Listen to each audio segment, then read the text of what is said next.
Okay, I'd like to start this video just a little bit talking about something I enjoy, which is vinyl records. Um, Kind of a obscure thing nowadays, but not as obscure as you might think. But just to give a brief history of him, hopefully you'll enjoy this. That's why I made it, not just for myself. So, just a little bit of background. So, records are a format that was basically settled upon, somewhere around the mid 40s, 1940s, and of course, a lot of you may have heard of Thomas Edison and other people like that in the late 1800s. So the formats they had were he had like a cylinder, and then there's discs, and then those discs were 78 RPM. Was the format eventually that was the most predominant. I don't have any of those 78 RPMs, but they were made of shellac, and they're about 10 inches. In fact, I have a 10-inch record, which is 78 RPM. This is just sort of a novelty thing. You can see maybe it's record store day, but it's 10 inches, and it plays at, I believe this is 33. Yep, this one's 33 and a third RPM, and that's how fast it goes. 33 and a third revolutions per minute. Anyway, it's just a kind of a novelty thing. The standard format today are 7 and 12 inch. Here I have a 12 inch Guardians of the Galaxy Volume 1, and up top we have a 7 inch Beatles, and there's an EP, which I'll be talking about a little bit later. And this just for fun for me is Poor People of Paris by Les Baxter, and this is from the late 50s. It was a favorite of Ed's, and that's why when I discovered it, I was quite happy to discover that. But it's a 7 inch, and it plays at 45 revolutions per minute, as opposed to the 12 inch records, which typically will play at 33 and a third revolutions per minute. Although I do have at least one that's 45 revolutions per minute. I would call a 12 inch single, sometimes they'll call them, or a disco version or something like that. But yeah, so basically in the after the settled upon format was a 78 RPM 10 inch record that was made of shellac. They're quite fragile. That was part of the shellac, I guess, made it where you could break easily. Not that was intent, but that was a byproduct of it. And sometime in the mid 40s, RCA and Columbia, independently of each other, were able to come up with a rival to that, and it was RCA had the 45 RPM, the 7 inch records, and Columbia had the 33 and a third. And initially they had 10 inch, just like the 78 RPM, but eventually they went up to 12 inch, and so 12 inch became. And like a lot of times you'll have a format war, like in the 80s, late 70s and 80s, you had the VHS versus Betamax, or later on they had Blu-ray versus HD DVD. Usually there's a winner, but we're lucky enough to have both of them be winners. There was room for both the 45 and the 33 and a third.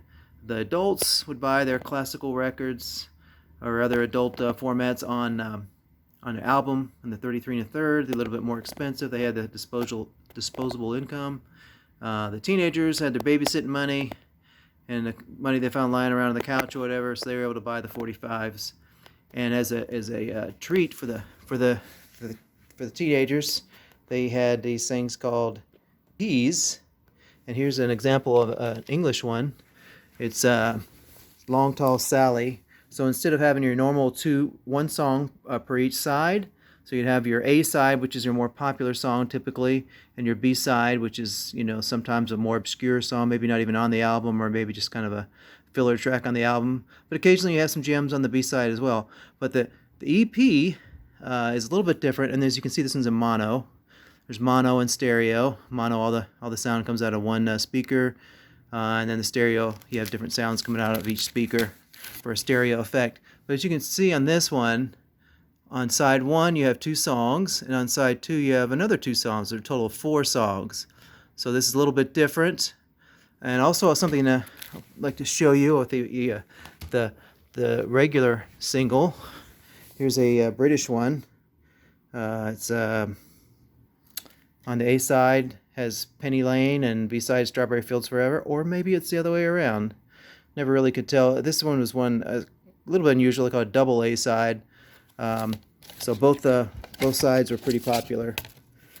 But this one, as you can see in the middle, there's a little circular, like an extra circular little piece in there, and this was because the 45s had a big hole in them, and so you would have a little thing that would fill it, so it could be played. And as you can see by my Poor People of Paris, is this big giant hole, and that was by design. They tried to defeat the other opposition by having an incompatible format. So you couldn't play your 45s on the 33 and a third, and vice versa. But eventually, like I said, they both became popular, and eventually kids started making enough money where they could buy an album, and adults would buy some hot new singles as well. So it kind of worked itself out pretty well, and that was the dominant format for probably I guess my parents' life until I stopped buying music basically when I became an adult. I mean, I never really stopped, but where I stopped being like a constantly buying new stuff and keeping track of all the stuff. So yeah, so it I guess I would say probably early to mid '90s was the last real heyday, and even then it was kind of on the way out of the vinyl. But thanks to the millennials and older people like myself, vinyl made a comeback, and so now now you can find vinyl at all kinds of places. You can find it in a Target or a Barnes and Noble or a Walmart. Urban Outfitters has records. You can buy them from Amazon. So all kinds of places.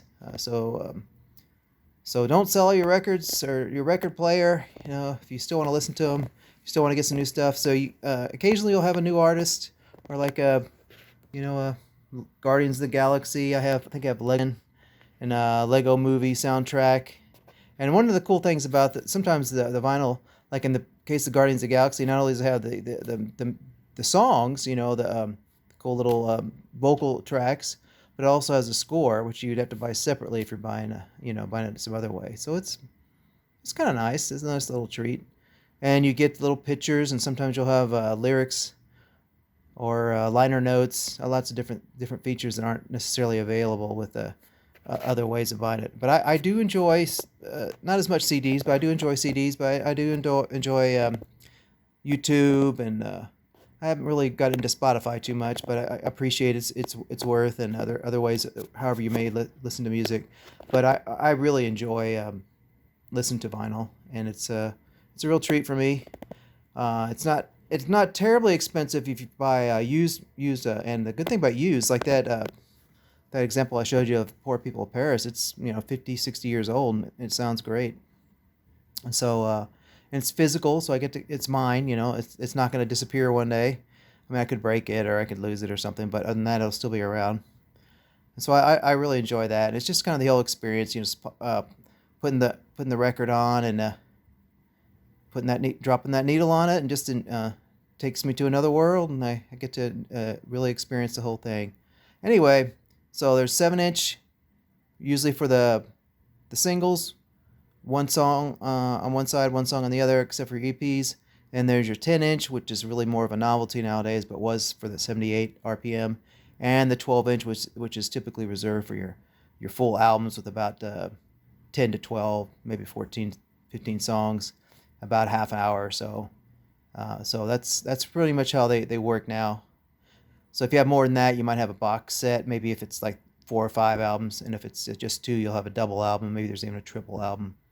That's pretty much how it works. It's pretty exciting stuff. So if you want to buy new ones, they are a little pricey, and if you want to buy some used one, you might have to worry about not being as maintained as you would like. So the sound might be a little off, but it's worth getting into if you're so inclined, and I really enjoy it.